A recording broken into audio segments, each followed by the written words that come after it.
I said if I were black, they'd have killed me a long time ago. And if I were black and saying the things I say, I wouldn't be alive. Bullshit!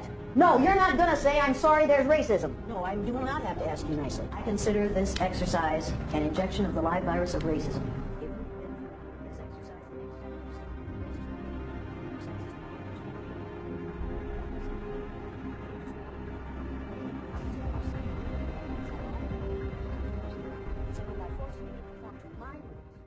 I watched my students become what I told them they were. I watched little wonderful brown-eyed white people become vicious, ugly, nasty, discriminating, domineering people in the space of 15 minutes. I watched brilliant little blue-eyed white Christian children become timid and frightened and angry and unable to learn in the space of 15 minutes.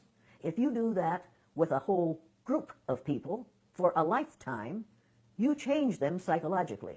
You convince those who are analogous to the brown-eyed people that they are superior, that they are perfect, that they have the right to rule. Did you learn anything this morning? I think I learned from the experience of feeling like I was in a glass cage and I was powerless. I realized this morning that there were very few times in my life that I've ever been discriminated against, very few.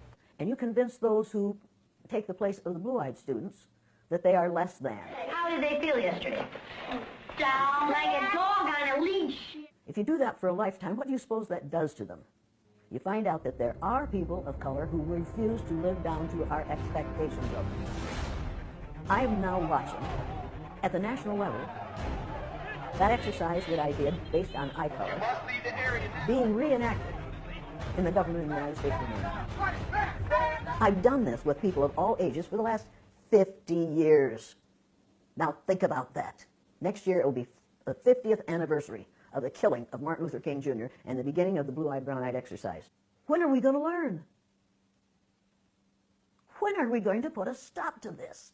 White people's number one freedom in the United States of America is the freedom to be totally ignorant about those who are other than white. We live in the land of the free and the home of the brave. White people are the free, and people of color have to be brave. I want this situation to change. I want it to be such that no black person has to have courage to get up in the morning, any more than I, as a white person, have to have courage to get up in the morning. This is the most important book you or I or anybody else will ever read. I'm an educator. Every educator should refuse to perpetuate the myth of white superiority. There's only one race. It's the human race.